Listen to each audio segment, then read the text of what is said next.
Gracias a todos por asistir. Bienvenido, Mr. Baron, y gracias por sumarte a este foro y hacer este viaje a Madrid en un momento en el que seguro que tienes una agenda apretadísima y más a poquísimos días de la inauguración de vuestra nueva presidencia en Estados Unidos. Gracias por brindarnos esta excelente oportunidad para que los periodistas aportemos debate y aportemos reflexiones a los retos de nuestra profesión. Extender también el agradecimiento rápidamente a la Fundación del Pino por acogernos y a Conversaciones a su editora Ana Sánchez de la Nieta, por esta iniciativa y por permitirnos pasar la tarde con una de las figuras más relevantes del periodismo en Estados Unidos, del periodismo a nivel mundial, el editor del Washington Post, que además, como digo, viene a España en uno de los momentos más apasionantes y también más inquietantes del periodismo y de la política en Estados Unidos. Baron tiene una larga experiencia en la dirección de periódicos, a la que lleva dedicado ya unos 16 años. Hemos repasado algunas de las cabeceras brillantes y yo, como periodista, quiero poner varios ejemplos de las noticias, ¿no?, de las exclusivas que ha dado. Su historial profesional recoge aquel Pulitzer por la cobertura de la polémica custodia del niño cubano Elian González, o de ese empeño de Baron por hacer el recuento de votos de George Bush como presidente y asegurarse de que el recuento en Florida estaba bien, incluso cuando iba a ser presidente, ¿no? En el Boston Globe destapó el escándalo muy conocido de los abusos sexuales en la iglesia en la ciudad de Boston, que tuvo muchas presiones y merecidos reconocimientos. Y en el Washington Post no dudó tampoco en destapar otro de los asuntos más espinosos, como el espionaje de la NSA, de la Agencia de Seguridad Nacional. Y recientemente hemos visto las grabaciones que recogían comentarios ofensivos de Donald Trump. Baron ha demostrado una indudable capacidad de liderazgo a pesar de las indisimuladas presiones, y ha sufrido también, y a pesar de los recortes que han golpeado las empresas y las redacciones, cuando en el Boston Globe tuvo que recortar el 40% de la plantilla, y en el Washington Post, cuando llegó allá hace poquito, en enero de 2013, aunque parece más de 3 años, cuando llegó, pues había unas pérdidas de 16% de difusión y unos 40 millones de euros en pérdidas. 9 meses después, Jeff Bezos, el fundador de Amazon, anuncia que compra el periódico y pues el Washington Post se convierte en una referencia global, y juntos han conseguido revertir esas cifras.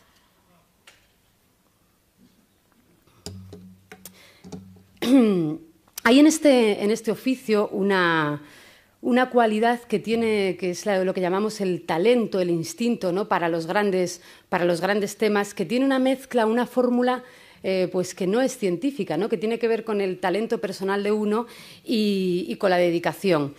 Pero si además de a esto le sumamos la capacidad para defender el periodismo y defender a los periodistas, eso pasa por tener una fortaleza humana y personal, y eso implica también decisiones diarias y valientes, y esta conjunción de ambas cosas es lo que hace precisamente grande a Baron. Baron tiene interiorizada una de las grandes verdades de esta profesión, y es que el mejor periodismo es aquel que sirve para mejorar el mundo. Y tiene una definición que habéis subrayado al principio, que a mí me gusta especialmente, que es la de que el periodismo es pedirle cuentas al poder, a todo tipo de poder, al político, al económico, al empresarial. Fiscalizar al poder es a lo que nos dedicamos. Y para esto, para fiscalizar al poder, nos hacen falta empresas rentables. El Washington Post es un clarísimo ejemplo, como hemos visto, de cómo un legacy media, como un medio convencional, hace una transición digital, hay que decir, brillante, una transición digital que apuesta por la tecnología punta, que apuesta por las alianzas internas y externas, y que consigue adelantar incluso al New York Times en el número de lectores mensuales. Para poner un ejemplo rápido, sirve el primer día de la era Trump. Si uno abría el Washington Post, se encontraba con esa cobertura de la marcha multitudinaria de las mujeres. La podía ver por streaming, por vídeo, por testimonios en las redes sociales. Había interactivos de cuáles eran las preocupaciones de los jóvenes. Había fact-checking minuciosos y palabra por palabra que desmantelaban la versión oficial de la Casa Blanca cuando nos acusaban a los periodistas de mentir con las cifras de la toma de posesión. Textos, vídeos, imágenes, análisis de referencia que recogían la primera declaración de Trump, y era que el presidente de Estados Unidos declaraba la guerra a los medios en la sede de la CIA. Y esto es lo que hay. Estos son los nuevos tiempos, ¿no? La nueva normalidad. Un tiempo donde los gobernantes nos van a vender una realidad alternativa, es decir, falsa, y nos acusarán de inventarnos la verdad. Se avecinan pues tiempos que pueden resultar, no sé si oscuros, pero que los van a intentar llenar de lo que es la posverdad, y Marty Baron tiene en este contexto, cobran especialmente sentido sus reflexiones. Marty Byron también dice a los periodistas que tenemos que ser ágiles, que tenemos que ser tecnológicos y que tienen que estar preparados para la era Facebook y Snapchat, pero también preparados para la era Trump, para la era de los extremismos, para la era de los fanatismos y de la mentira. Así que sobre cómo se aborda la transformación digital, cómo la están abordando desde el Washington Post, cuál es el estado actual en el que estamos los medios, cómo controlar a un poder que se presume cada vez más agresivo, son algunas de las reflexiones de las que Baron tiene muchas claves y va a compartir con nosotros esta tarde. Recordaros que la conferencia va a ser en inglés, así que podéis escuchar la traducción simultánea con los auriculares, y os van a pasar unas tarjetitas para que vayáis apuntando vuestras preguntas, vuestros temas, vuestros debates que queráis que al final pues recojamos. Luego os las recogerán durante la charla.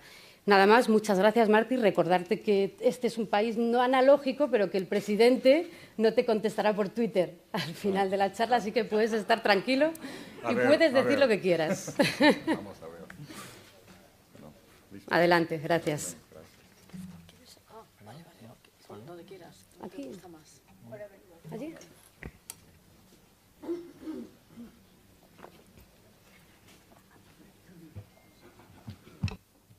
Bueno, gracias Pilar, María, Mónica, la Fundación, la Universidad y todos ustedes por invitarme a esta conferencia y a esta ciudad que me encanta. Voy a decir algunas palabras en español y cambiar de idioma para el discurso formal. Y yo creo que no hay nada más que decir sobre mi carrera ni mi vida, ¿no? Afortunadamente he tenido la oportunidad de visitar Madrid y varias veces y de recorrer una gran parte de este lindo país, viajando desde Cádiz hasta Valencia, desde Granada hasta Santiago de Compostela.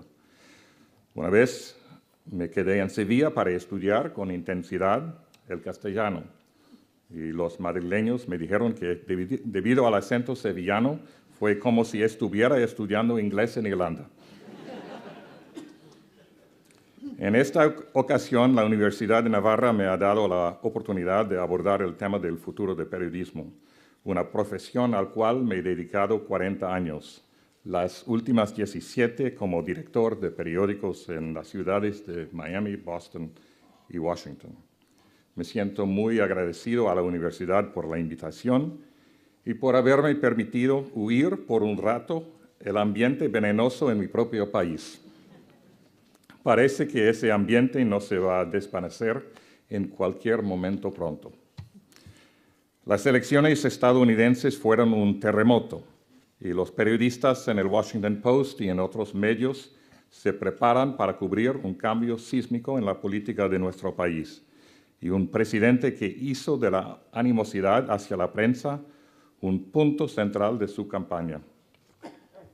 Por toda mi carrera como director de periódicos, me he enfrentado a muchos retos y a lo largo de los años los retos han seguido creciendo. Y no importa todo lo que hayamos hecho hasta este momento, seguimos tratando de superar las dificultades que han socavado la fundación de nuestra industria. Es sumamente importante que las superemos si queremos asegurar el futuro no solamente de nuestra profesión, sino también de la libertad de expresión. Este es el tema de mi charla.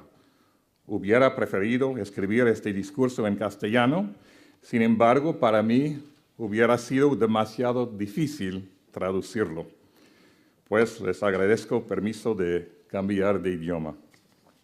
Bueno, para empezar. As I noted, in the United States, and as you know, in the United States, a new president has just taken office. I'm proud that in the United States, we have a democracy that allows citizens to decide who should be their leader. I would not have it any other way, and I can think of no better system. The voters weighed all the information they had. They made their decision. The democratic process deserves our respect. And my hope is that we will develop a normal, entirely professional relationship with the president and his administration now that a vitriolic campaign is over. Our goal as a news organization is to be honest, honorable, accurate, fair, forthright, and always independent in our coverage. And our goal is to fulfill the first principle that was established for the Washington Post more than 8 decades ago, to tell the truth as nearly as the truth may be ascertained. Still, those of us who work as journalists in the United States know that our new president presents a challenge to our profession, one more big challenge in a field that is already full of them. We see our job as virtuous. He describes our profession as vile.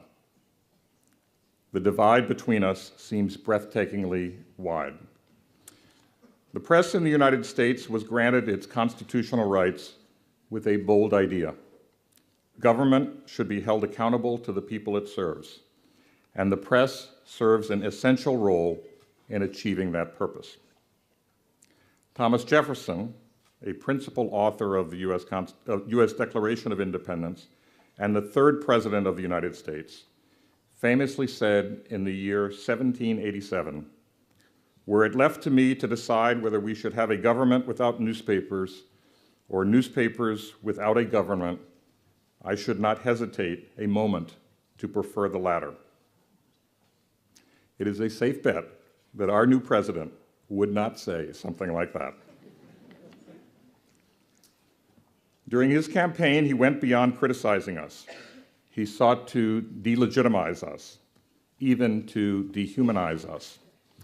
He described the press as disgusting, scum, the lowest form of humanity, even the lowest form of life. Toward the end of the campaign, he called the media the enemies. And after his election, at his New Year's party, he called us garbage. In his contentious first post-election press conference, he called CNN fake news. In his visit to the CIA last week, on his first full day as president, he launched a full-scale attack on the press, once again describing us as dishonest. Sadly, we have seen crackdowns on free expression and the press around the world in recent years, in China, in Russia, in Hungary, in Venezuela, in Turkey, in Poland, and elsewhere. And so we in the United States need to be vigilant, lest we begin to lose the rights we have been fortunate to inherit, and that have inspired citizens of other nations. A hostile administration promises to be a huge challenge for the media in the United States, but it is only one of many challenges that we as journalists face today. We in the media must meet every one of these challenges if we are to assure our survival, and if we are to assure a secure future for free expression. There is no strong democracy without a strong and independent press. Our struggles, in my view, are ones that should concern all citizens of democratic countries, all people who view the free exchange of ideas and information and the genuine pursuit of truth as fundamental to human dignity and a well-functioning civil society. So I'd like to use these remarks today to talk about those challenges. It's important to reflect on how much things have changed in our industry and our profession in less than 2 decades, and how fast.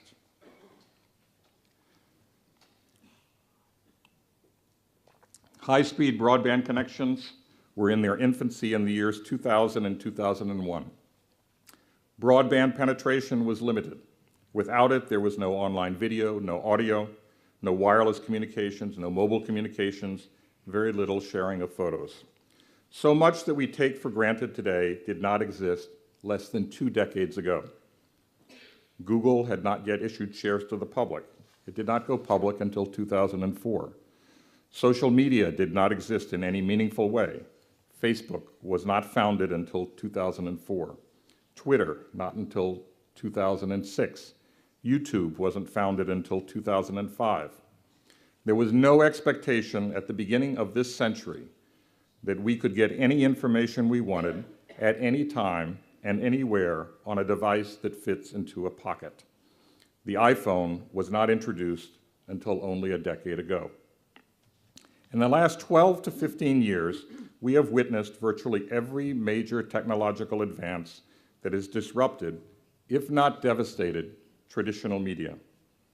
And I haven't even mentioned more recent developments like Instagram or Snapchat or other message apps or bots or artificial intelligence or 360-degree video and virtual reality. Change will only come faster in the years ahead.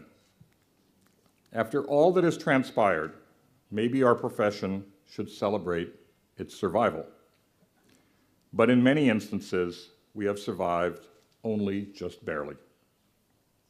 There is certainly no room for satisfaction or complacency.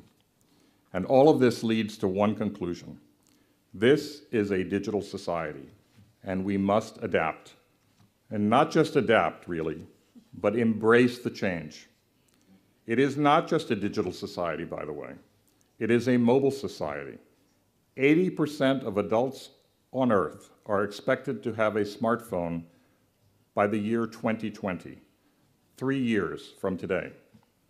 The internet, almost overnight, has given birth to a new medium, and that is leading to a new form of journalism. Just as radio led to its form of journalism, just as television led to its own form of journalism. And when the internet came along, our industry reacted as if nothing fundamental had changed. We saw the internet only as a new way to distribute our work. That was not embracing change. And to be honest, we did not even understand the change. Today, we should recognize, once and for all, what we're dealing with. It deserves repeating. We're dealing with an entirely new medium. Novel, innovative forms of storytelling are being introduced, stories that are more conversational, more accessible, as if you were talking to a friend or to a relative. With this new medium, the voice and personality of the writer is often more evident. It feels more authentic. It is more authentic, and readers want that. Stories can now reflect the full power of the tools available to us. Video, 360-degree video, audio, social media, interactive graphics, animations, original documents, annotations of documents, you name it. The direction of our profession should now be obvious, yet many journalists still resist what the future demands. They feel the pull of the past. They think only of what they are losing. They are in mourning.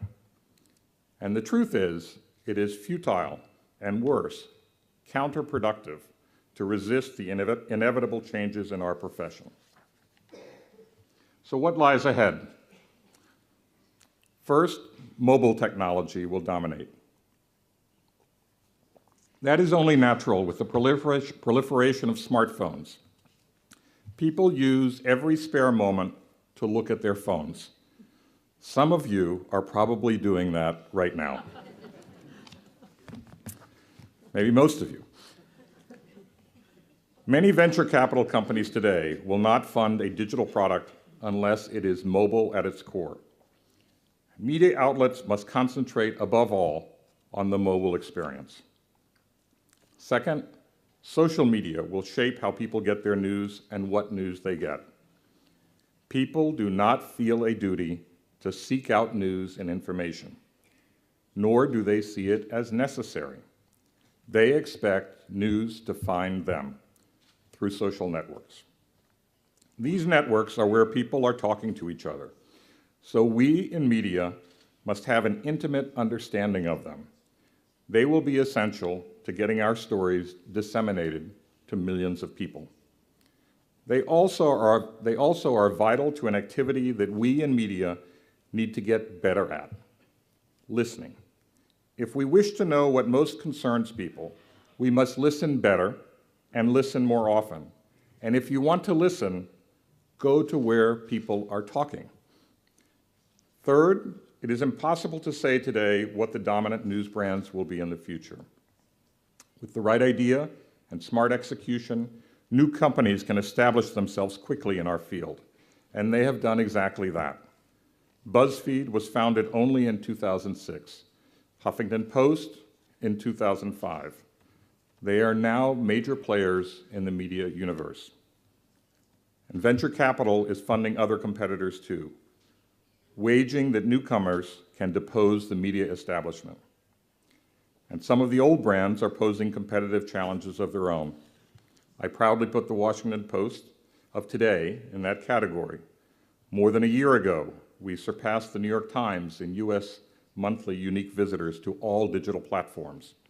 We got there with monthly growth rates as high as 70% year over year. And we now run neck and neck with the New York Times, with up to 107 million unique visitors per month in the United States alone. Number 4, advanced technology will be key to our success. Without it, success will not be possible. We have to be leaders.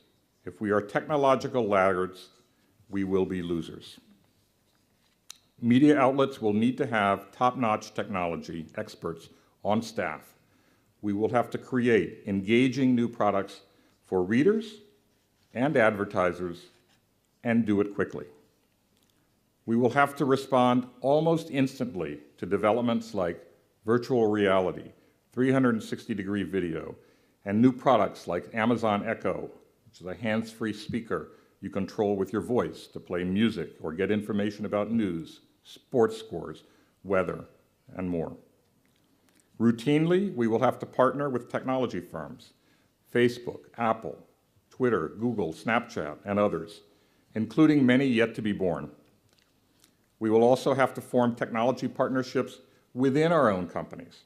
At the Washington Post, we have fostered a tight working relationship between the newsroom and the engineering department. Dozens of engineers sit in our newsroom, working closely with our journalists. All of us in this field are working harder. Now we have to work smarter, and technology is key.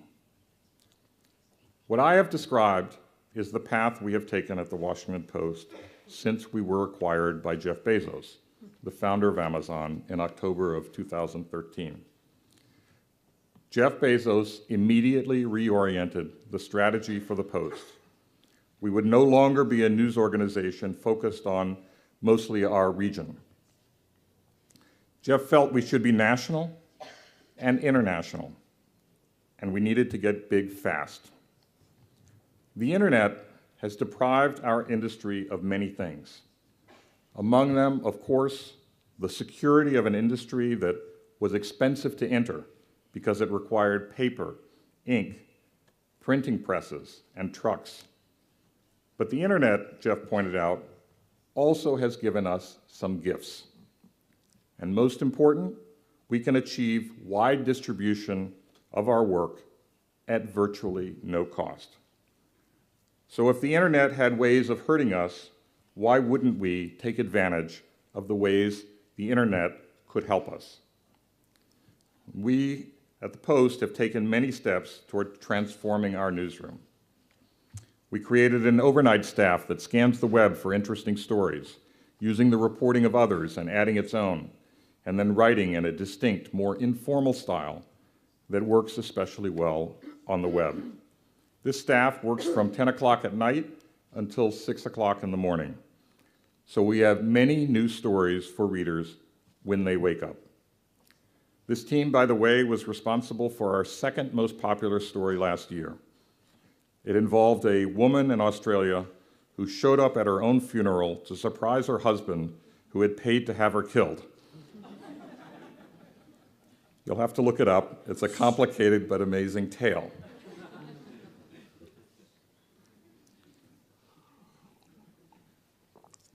We established a general assignment news team that works during daytime hours, starting very early. Of course, it covers breaking news in any subject area when necessary. But for the most part, it searches for stories that are beginning to generate conversation in social media or that have gone unnoticed. This team produced our third most popular story last year. Here's the story. Witnesses had seen a Stanford University swimmer sexually assaulting an unconscious woman behind a garbage dumpster. Now the victim was able to confront him in court. She faced the swimmer to say this: "You took away my worth, my privacy, my energy, my time, my intimacy, my confidence, my own voice, until today." We created many news-oriented blogs covering specialized areas like the environment, science, military affairs, the culture of the internet, parenting, spiritual life, pop culture, the animal world, and many other subjects. On the parenting blog, the most popular story last year was how to raise kinder, less entitled kids according to science. And on the blog about the culture of the internet, one of the most popular was about a 38-year-old who makes his living writing fake news stories so that they go viral on Facebook. He declared, "I think Donald Trump is in the White House because of me." We added resources for pre-existing blogs that already had been highly successful, including ones that focused on politics, economics, public policy, and world affairs. The newspaper's opinion section now reflects the ways of the internet. New opinion writers do not wait until their column for the newspaper is scheduled for publication. They offer their viewpoints immediately when public interest is at its peak. We developed what we felt was the ideal schedule for publishing stories during the internet era. We required every department to publish earlier in the day when readership is at its highest. This marked a sharp shift away from a newspaper schedule where most stories are edited during evening hours for publication the next morning.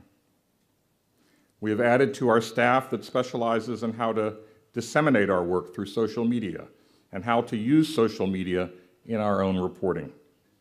We are concentrating not just on Facebook and Twitter, but on other less obvious social networks.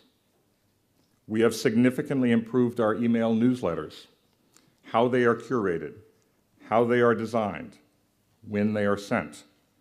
They can be a major source of traffic, and they allow us to reach readers directly rather than going through Facebook, Twitter, and Google. We have focused on the speed of news alerts sent via email, closely measuring them against our competitors. Our goal is to be first on every news alert. Our engineering department has created a tool that allows us to try multiple headlines, photos, and story summaries all at the same time, and whichever is performing best is promptly delivered to all readers automatically. Our engineering department also has developed a tool that uses big data to customize our recommendations for which additional stories might interest readers. This tool delivers far better results than human judgment. Working with the engineering department, we have also built something called the Washington Post Talent Network. As you know, there are many journalists who are unemployed, underemployed, prematurely retired, and still eager to work. So we created an online freelance network that gives us access to reporters, photographers, and videographers around the United States and the world. We now have 2,900 journalists worldwide in the talent network. It has helped us cover mass shootings in the United States, as we did last June at the Florida nightclub where 49 people were killed. It has helped us cover terrorist attacks overseas, as we did in Nice last July when 84 people were killed. Freelancers arrived on location quickly in both instances. And most interestingly, we now have independent journalists around the United States and the world looking for the best stories and proposing to do them for us. In the middle of a devastating drought in Southern California, one freelancer wrote about how rich people were ignoring government restrictions on water use. They were using as much water as they wished.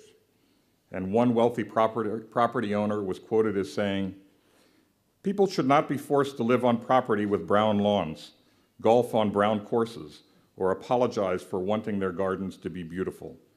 No, we're not all equal when it comes to water." You can imagine the outrage from readers. In short, we are experimenting feverishly to drive traffic, get readers to spend more time with our stories, and build more loyalty to the Post. It has been a successful strategy. As I said earlier, online traffic has soared as high as 107 million unique visitors per month in the United States. Subscriptions have surged. Readers' time spent with our stories has moved up. And 2016 was a profitable year, the first in a very long time.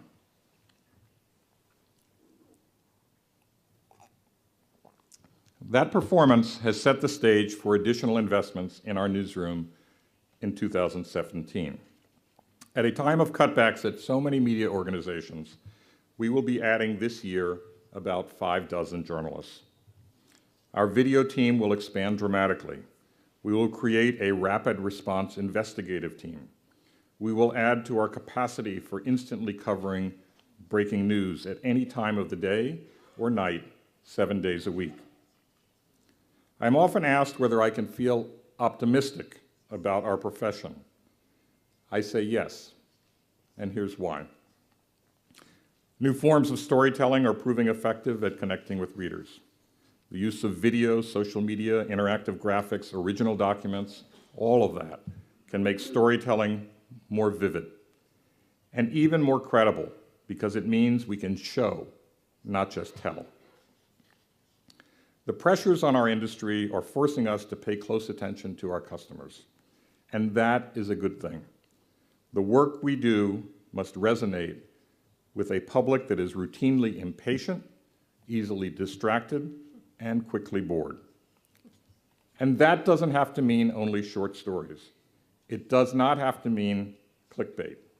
Long stories can attract readers and hold them, but they need to be written compellingly and presented in formats that take into account the way that people consume information today. Everything we do must persuade people that it is worth their time and their attention.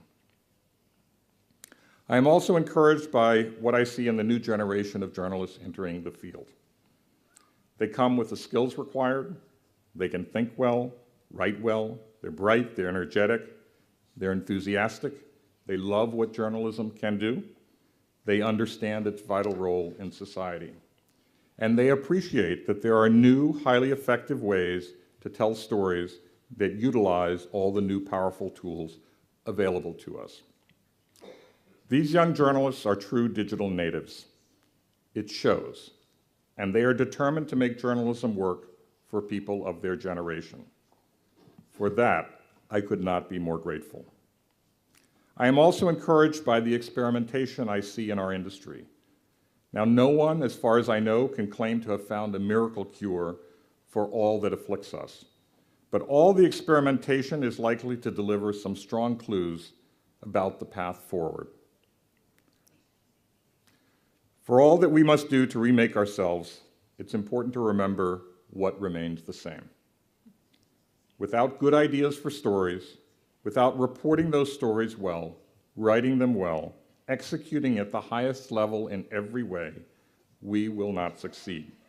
All the technology tools in the world cannot substitute for strong journalism. Journalism that informs our community and our countries, that forms the basis for civil society and democratic governance. There's a quote from our owner, Jeff Bezos, on one of the glass partitions in our new offices in Washington, D.C. It makes clear that we do ourselves no favors if we only think about business and forget about mission. Jeff's quote goes like this: "I strongly believe that missionaries make better products. They care more. For a missionary, it's not just about the business. There has to be a business, and the business has to make sense. But that's not why you do it. You do it because you have something meaningful that motivates you." All true journalists have something meaningful that motivates them. It is our compass. At the center of our mission is journalism that holds powerful institutions and individuals accountable. We have an obligation to speak truth to power, and the powerful in our world should never be allowed to suppress it. Truth today is under siege from another source. Even basic facts are questioned, disputed, and dismissed. The internet is at the heart of this troubling turn of events. The internet can be a source for good, allowing freedom of expression. It also allows that expression to veer into a dark world of falsehoods and conspiracies.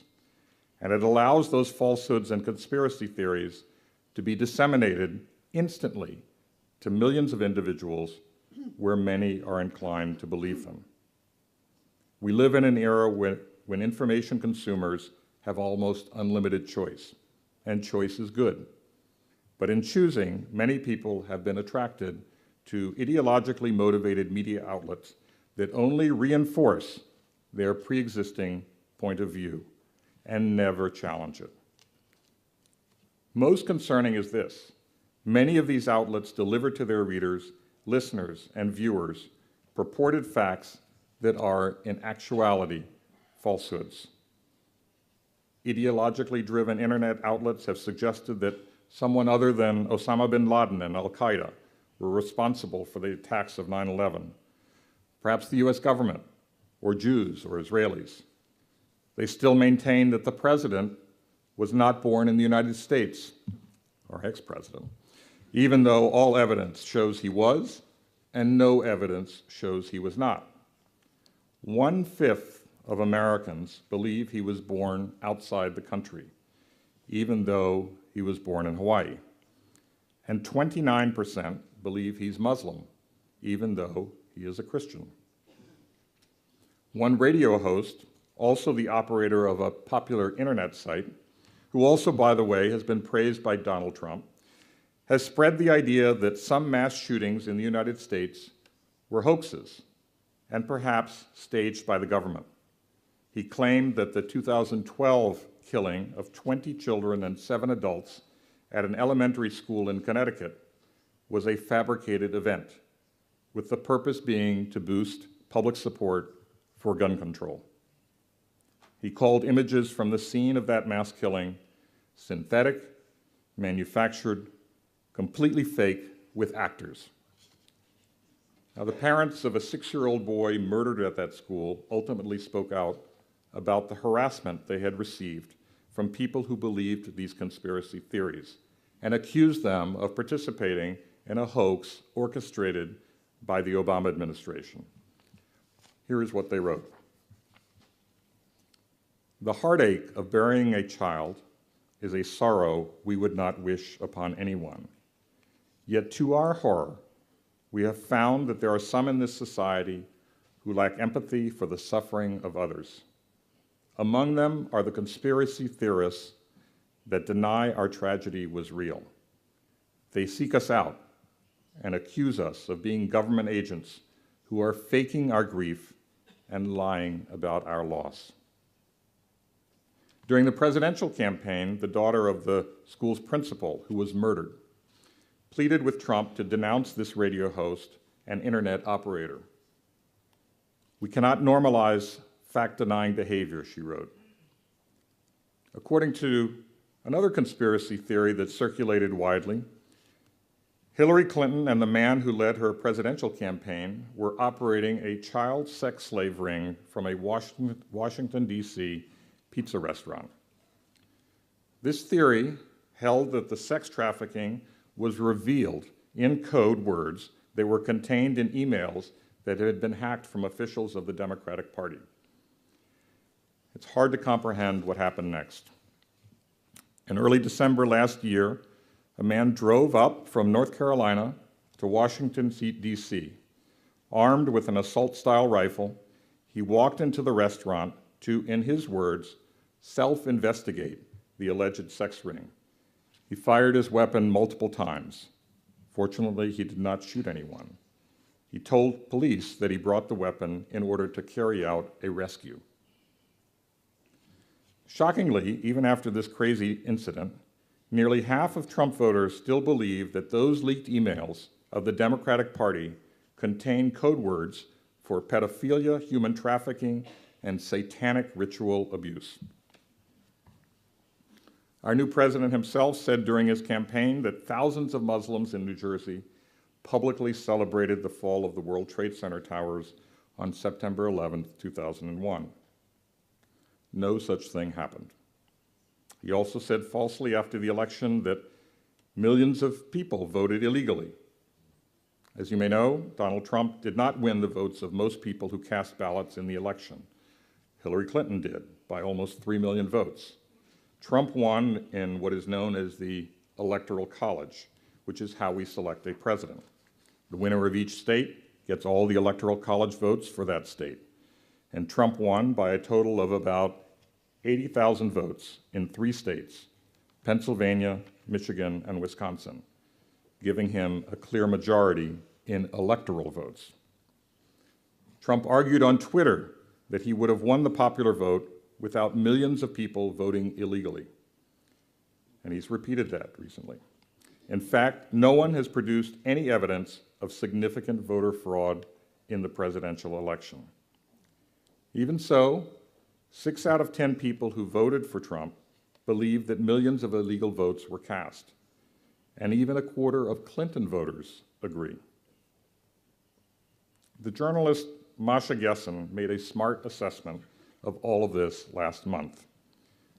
When Trump repeatedly makes false statements of this sort, he is not only making easily disprovable factual claims, he is, she wrote, claiming control over reality itself. And the purpose is, as she concluded, to assert power over truth. This past Saturday, the president's press secretary falsely claimed that the crowd attending Trump's inauguration was the largest ever, even exceeding Barack Obama's inauguration in 2009. And he called the press shameful for reporting that it was not. Now, all the evidence shows that the press reported accurately and that the press secretary's statement was untruthful. It may be premature to judge, but it is no wonder that people immediately reacted on the internet with references to George Orwell, and in particular to this one quote from his ominous book, 1984. The party told you to reject the evidence of your eyes and ears. It was their final, most essential command. Unfortunately, fact-checking by mainstream media outlets has little to no effect, largely because trust in the media is so low. Trust in the media has fallen, along with confidence in many other institutions. But our ranking is among the worst. Americans' trust and confidence in the mass media to report the news fully, accurately, and fairly is at its lowest level in history in the United States. Only 32% say they have a great deal or fair amount of trust in the media, down 8 percentage points from last year alone, and down 25 percentage points from 1999. Distrust of the mass media among Republicans is the major factor driving down the numbers. The figures were already bad before the election, but after Trump's sharp attacks on the media, Republican trust in the media plunged to 14% from 32% a year ago. That is the lowest level of confidence among Republicans in 2 decades. So we are objects of suspicion, and our work is met with resistance or outright rejection. Conspiracy theories and falsehoods can easily fill the vacuum, and they have. Politicians and certain ideologically motivated websites are now using the term fake news as a weapon against real news perceived as hostile to their agenda. While U.S. intelligence services may agree that Russia interfered in the elections by hacking the Democratic Party, the website Breitbart dismissed it all as a, quote, left-wing fake news. The leading conservative radio host in the United States has said, quote, the fake news is everyday news in mainstream media. Now, journalism, like every profession, is imperfect. Mistakes are made, even big mistakes among news organizations that seriously endeavor to get the facts are entirely different from deliberately publishing pure fiction.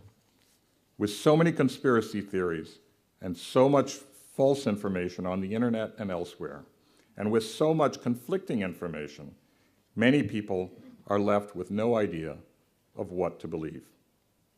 And the easiest course, then, is to believe whatever you would like. All of this is having a corrosive effect. How can we have a strong civil society when we cannot agree on basic facts, when people accept lies as truth? One of our opinion columnists, Ann Applebaum, wrote that it is now possible to live in a virtual reality where lies are acclaimed as the hidden truth. For all the challenges we face in the media today, this is the greatest and the most grave. It is greater than our financial challenge. It is greater than our technology challenge. It is why we as journalists must stay faithful to our central purpose. Someone must still tell things as they really are. And we cannot be timid about it. Amid all the talk about how we as journalists must be fair in our reporting, and yes, we must, above all, our obligation is to be fair to the public. When we have done all our research, when we have done our job thoroughly, honestly, and honorably, when we have a duty to tell the public what we have learned and to tell it to them forthrightly. No government power, no powerful institution, and no powerful individual should have the right to stop us. And we in the press should not stop ourselves because of fear or self-censorship. These are times to remind ourselves what it means to be a free people, times to think hard about what is required of us if we wish to hold on to freedoms that we value. One of the most renowned Supreme Court justices in the United States was Louis Brandeis. In a famous court ruling in 1927, he reflected on the beliefs about freedom held by those who fought for the independence of the United States. He wrote, "They believed liberty to be the secret of happiness and courage to be the secret of liberty. In too many countries, in too many ways, our liberties are being placed at risk. Among those most in jeopardy are free expression, including a free press. For those of us who work in the press, and for all who cherish the free expression that gives meaning and life to our democracies, the quality we now need most is courage." Thank you for listening.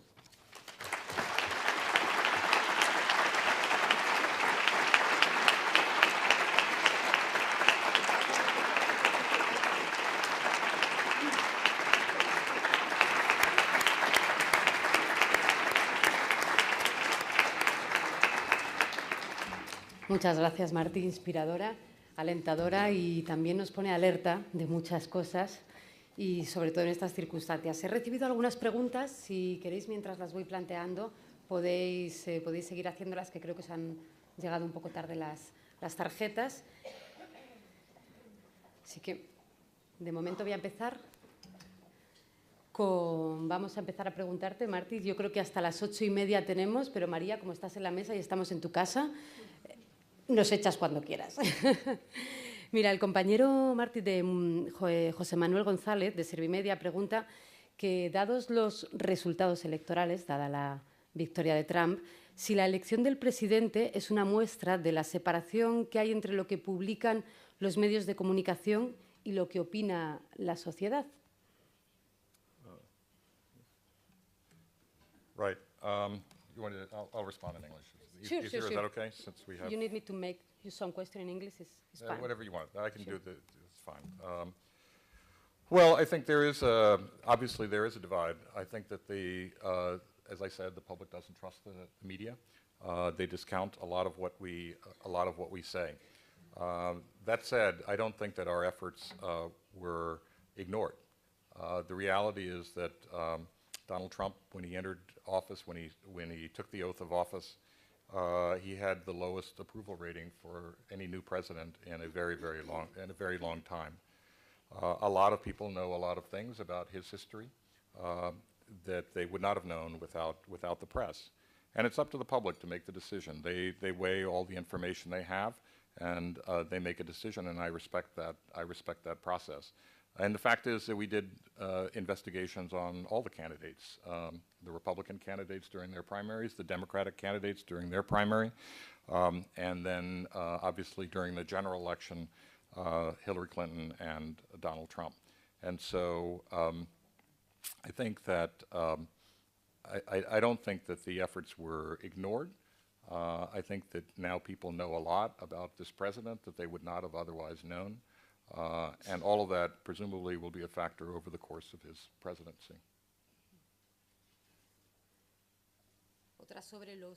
Otra pregunta sobre la situación de Estados Unidos. Pregunta una Blanca Vázquez, estudiante, dice, si no es un problema que en un mundo globalizado, en un país como en Estados Unidos, haya sentimientos racistas tan fuertes como los que han aflorado, y si no persecución de las minorías, pero sí una sensación de las minorías de que ahora se sienten más amenazadas.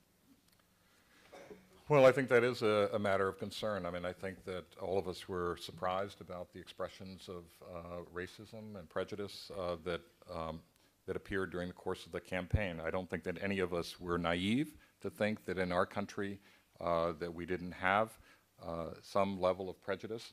I think that some of us were surprised to see as much of it as we did. There's prejudice in every country in the world. I think that we see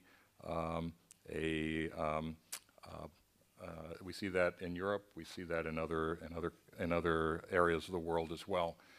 I don't think that's what determined the election, by the way. I think that the election was not determined by racism. I think the election was determined by other factors. There are a whole range of them, starting with perhaps how the campaign was run, how the campaigns were run. Certainly the fact that Donald Trump was able to express some of the deep concerns that people in the United States had about their economic status and their social status, that they had lost jobs, that there were fewer opportunities, that they didn't have job opportunities for their children, that they were concerned about cultural changes in the United States.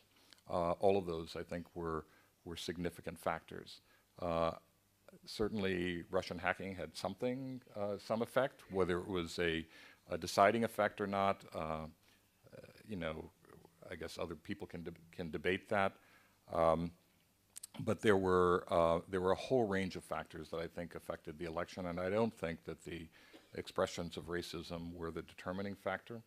I do think it's a subject that we have to reflect on in the United States, and somehow we'll have to deal with that because people feel more empowered to express those feelings today than they did before the election. Mm-hmm. This one goes specifically for you. It's from Montserrat. It's from Montserrat Dominguez, our editor-in-chief from the Huffington Post in Spain. Any regrets about the Washington Post coverage of the U.S. election, specifically Trump's figure? Any regrets about your coverage in the Washington Post election? I do not have any regrets. Now, that may sound arrogant, but I think that I'm very proud of our coverage. Our coverage was widely praised. We did a lot of investigating of all of the candidates with respect to Donald Trump. We did so much examination of his life that we published a biography, and it's called Trump Revealed. It's a great biography. I think you should all buy it. But it is I think, a very revealing book about him and who he is. And then we did a lot of investigating of his, which was praised, of his charitable foundation, the Trump Foundation. He claimed to have been a very philanthropic person, giving a lot of money away. It turns out that he gave away hardly any of his own money. A lot of the money in that foundation came from other people. It wasn't out of his own pocket. And a lot of his claims with regard to his charitable activities were, in fact, pretty much all of his claims with regard to his charitable activity were entirely false. And then in the end, we did obtain the infamous tape from the Access Hollywood show, which talked about him and how he grabbed women. And that almost undermined his entire campaign. His poll numbers were dropping precipitously for a couple of weeks after that. He was able to recover partially because of the FBI investigation of Hillary Clinton's private email server. Esta es sobre el negocio. This one about the business. Alejandro, el Confidencial, ¿qué opina de la estrategia de negocio basada en la suscripción del New York Times? ¿Podrías comentarnos la estrategia de suscripción del New York Times? Y otra más sobre si el futuro de los medios será ir por las audiencias de nicho, hacia por las suscripciones. ¿Cómo está enfocando el Washington Post su negocio de las suscripciones también? Well, I think that the New York Times has done an exceptionally good job.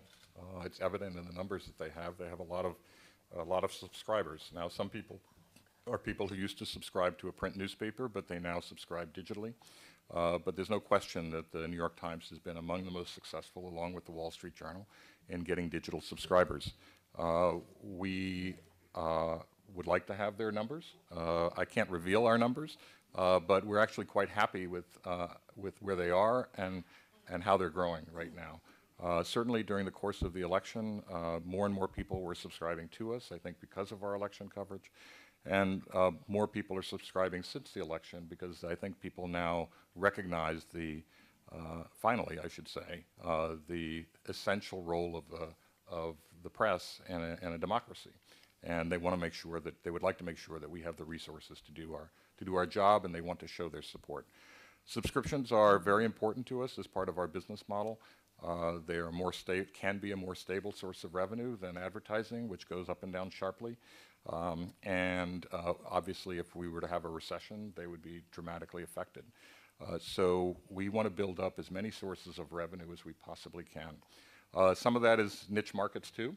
We just introduced this week a international newsletter called Today's Worldview, and we have a sponsorship from the beginning, which we're pleased with, and that is targeted obviously at an international audience, but not a mass audience, a niche audience of people who are the most engaged in world affairs, from politicians to government officials to educators to, you name it, students, what have you, but people who are deeply engaged in world affairs. Esta es sobre Trump. Otra vez sobre Trump, y es interesante porque no solo el Washington Post está enfocándose en reforzar la cobertura sobre Trump, sino también The Guardian, el New York Times, y dice, ¿cómo piensa usted conseguir que la audiencia del Washington Post no se sature, que no se vuelva insensible a las informaciones diarias sobre Trump? Yeah. Well, one piece of evidence is that all of you keep asking me questions about Trump, and so obviously it's not a saturated market yet. You're right. And I think the same is true, if not more so, in the United States. We can see from our traffic numbers that there is an insatiable appetite for news about Trump. Notwithstanding that, we're not doing it because of the traffic. We're doing it because we need to, I think, as I said, an essential purpose of journalism is to do investigative work, is to hold powerful institutions and powerful individuals accountable. We have this new rapid response investigative team that we have. At the beginning, we'll be focused on the new administration, but over time, it's a resource available to all departments in our newsroom. So our local staff, our business staff, even our cultural staff, anybody who needs investigative resources. So this is not just about Trump, it's about doing investigations. And this one is about the investigations, and this one is about investigative journalism. What do you think about the consortiums, the new investigative consortiums? You weren't in the Panama Papers, so Rosa is asking, what do you think about the Panama Papers investigation? What weren't you there? Well, I think it's great. Anything that leads to more investigative journalism, I'm in favor of. That was one way. I think that certain news organizations around the world don't have the resources to do these investigations on their own. And something as big and sprawling and complicated as that requires a lot of different news organizations contributing. Ultimately, we did become a part of that consortium. We were not at the beginning, but we begged to be part of it, and they listened to our pleading. And it was a little late to be involved, but we were part of that, and we would expect to be part of consortiums in the future. Elena Rezano is asking, Trump now is in... This question is from Elena Rezano, journalist. We have still time for a couple questions? Yeah. She's asking how, with Trump again in the focus, how are you going to organize your newsroom? Well, you see, it's not saturated. So I think, well, one is we created this investigative team to focus, at least initially, on the new administration. All of the people who were working on covering the campaign, and we borrowed staff from throughout the newsroom to cover the campaign. Pretty much all of the people who worked on the campaign on a regular basis are staying on the national staff to cover the new administration. We have a record number of people, I think it's 7 now, who are covering the White House alone, and then we have staff covering the different federal agencies, and we have a team of about 8 people whose job will be to get out of the bubble of Washington, get into the central part of the country, what people sometimes call the real America, and understand how Trump's policies are being received, what kind of impact that they're having, and sort of what the overall sentiments are among people in other parts of the country, not in the major cities of the United States. Rafa still is asking about the credibility. Credibility, it has to be on the focus too, and he's asking how can the media retain the people's trust? What is lacking now that lead to this? And isn't the media responsible in some ways to some of these laws? Yeah, I'm sure we are responsible in some ways. I'm sure that's true. I think that we have not done a good enough job of listening to readers. For example, during the election, prior to Trump becoming a candidate, it would have been nice if we understood the country well enough to know that a candidate like him could emerge, and I think that we didn't do that. And clearly, we were not listening well enough to the entirety of the United States. And so I'm sure that we have, and we don't necessarily reflect those views in our newspaper, on our website. We have to do a better job of that. That said, I don't think that we can abandon our central mission. I think that would be the worst possible thing for us to do, is to somehow think that we should change our central purpose. Our purpose is to find out the truth as best we can. It's hard sometimes to discover it, but that we have to work toward that, and then we have to publish it. And certainly at the Washington Post, we aim to be an independent news organization, not attached, not aligned with any party, any politician, any movement, or anything like that. And so we want to just publish the truth, and we would hope that, and we do hope, that there is a large enough audience for that in the United States who want independence, do not want us to align with a particular party or politician. And this is the dollar million question again, but there is a lot of questions in that sense. Maria Ortiz is asking how to fight false messages, like daily. How to fight false messages daily? Post-truth, false messages, yeah. Lies. Yeah. I don't know. I mean, I think that it's very hard. Look, we have our fact checkers. We have 2 people working full-time on it, in addition to some of the reporters who work part-time on it. I can tell you that the fact checkers have never been busier. But the question is who's listening, who's paying attention to that. And there's a lot of evidence that people who have certain beliefs will simply ignore evidence, and if it contradicts their pre-existing viewpoint. How do we get past that? I don't know. I think that's something, I wish I had all the answers to the challenges facing our profession. I don't. That is, as you heard, the thing that worries me the most, and we as a profession are going to have to think hard about what we can do about that. About social media, how many people manage Washington Post social media? Do you have? I think our team is about 12 people right now. It's not just Facebook, Twitter, Google, Snapchat, those. It's obviously things like Reddit and the message apps, like WhatsApp and things like that, and how can we take advantage of those outlets for disseminating our work, and how can we use those outlets to listen to what people are talking about and turn those into stories.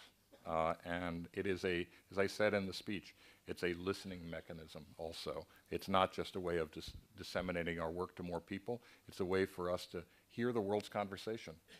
It's an amazing thing. Everybody's talking there. They are honest about their beliefs, and you can see what they're talking about. And we should be writing about what concerns people most. Do you have the percentage of how many people goes to the Washington Post through social media? Oh, gee, we do. I just don't have it here. I'm afraid I don't have the number. There is a lot of questions about populism.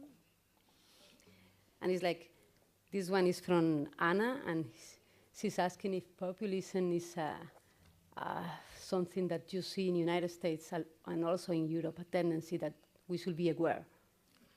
I'm sorry, what was the last part? That populism, we should be aware, because it's a tendency, sure. Well, obviously not only in the United States, but you know what happens in the United States Okay. first, comes to Europe later, so. Yeah, well, it may have actually started in Europe, but in this instance. But obviously, it's a huge issue.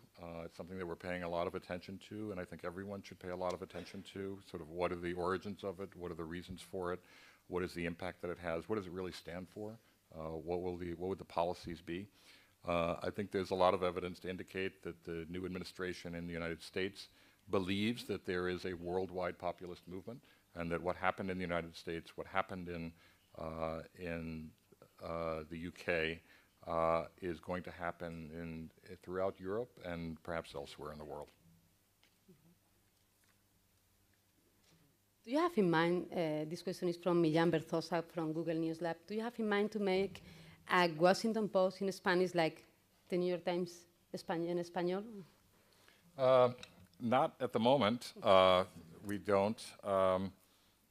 You know, I'm interested to know how successful the New York Times initiative is. You know, they've tried before. In China, of course, the government kind of shut them down. In Brazil, it just didn't work for whatever reason. I don't know the details of that. I think they're now spending it looks like they're spending a fair amount of money to create edition in Spanish. I don't know how much success they're having.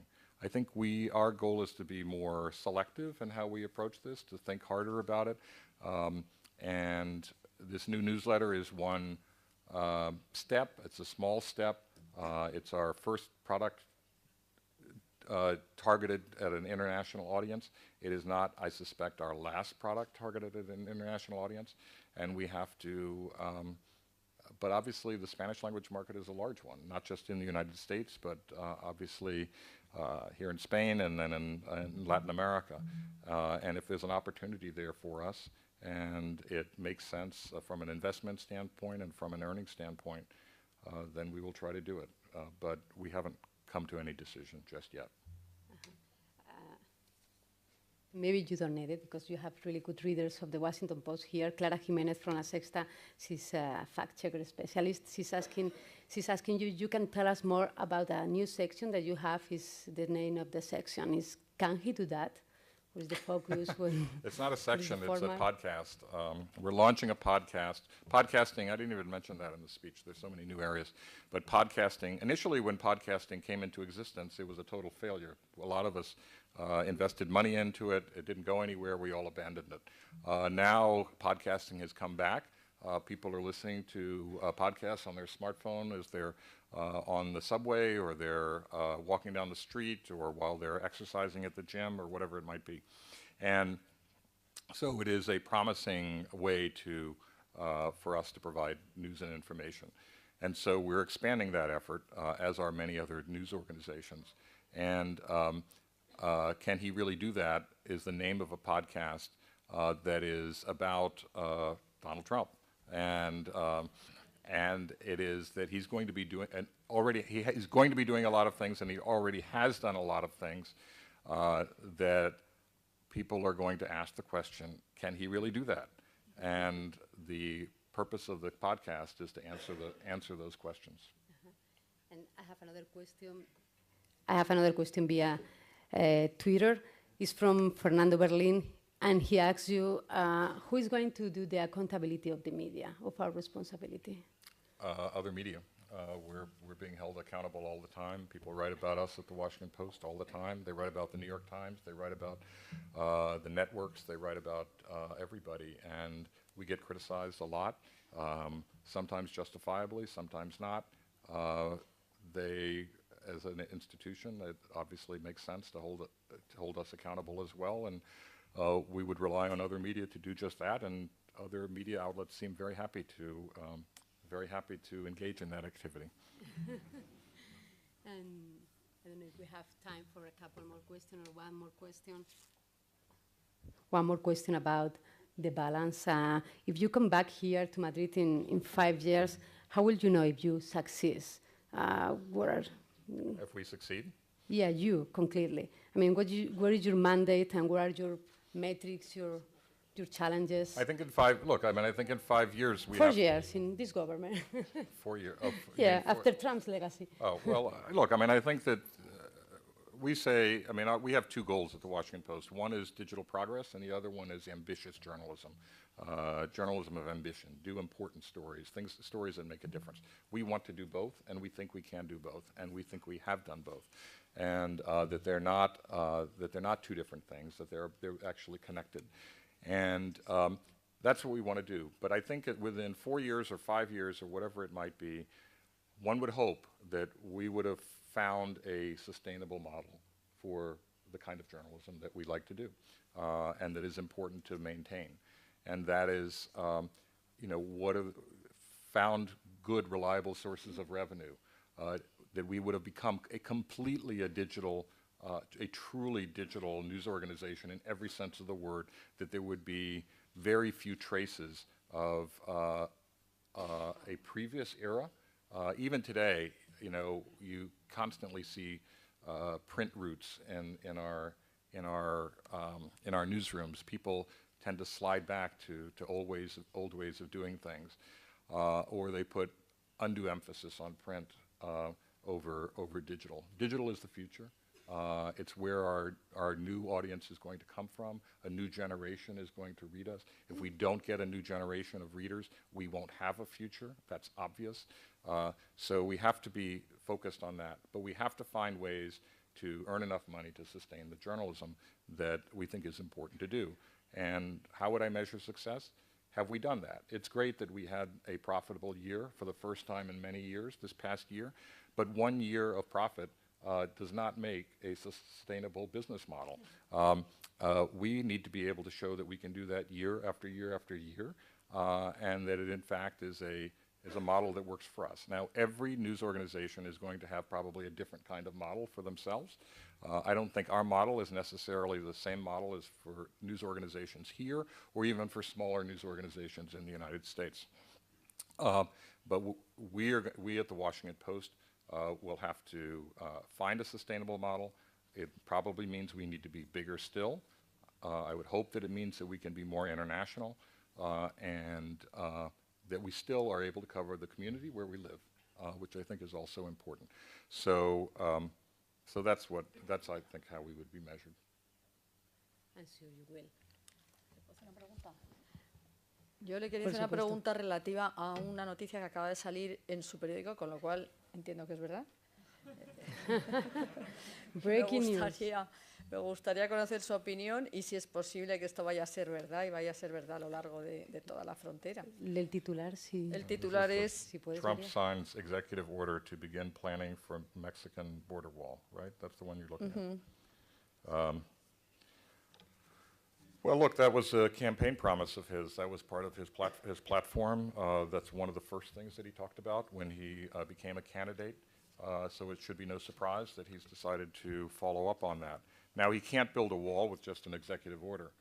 There has to be money to build a wall, and money in the United States has to be dispersed and appropriated by Congress. So Congress is going to have to decide that it is willing to spend that amount of money. How much it will cost to build a wall is a big question. I think I forget his estimate, somewhere around 20 billion, 26 billion, something like that. What's a half dozen billion when you're building a wall? There are other people who say it will be much more expensive than that to do it effectively. It's a complicated process. The border is not, there are rivers, there are mountains, there are a lot of barriers there. People own the property. They don't necessarily want to turn it over for a wall. They'd like to use it for their own purpose. So there are a lot of there are environmental concerns, which presumably somebody will be paying attention to in the next 4 years. So, but clearly this is something that he feels a promise that he feels he needs to keep. It's one he made to the people who voted for him. It's incredibly important to a good portion of his voters. There's no question. And he seems to be signaling, I would say this executive order is a signal that he intends to follow through on that promise. Creo que tenemos que ir despidiendo. Se han quedado muchas preguntas vuestras sin poder hacerlas. Muchas gracias, Martí Barón, por los mensajes que nos has traído hasta aquí. Espero que en estos próximos 5 años puedas volver a Madrid y nos cuentes cómo está yendo el Washington Post. Espero que bien, seguro que bien, por nuestro bien, por el del periodismo en España, por España también. Y me quedo con ese mensaje de coraje que nos has traído, que seguro que lo vamos a necesitar a uno y otro lado del Atlántico. Muchísimas gracias. Bueno, gracias.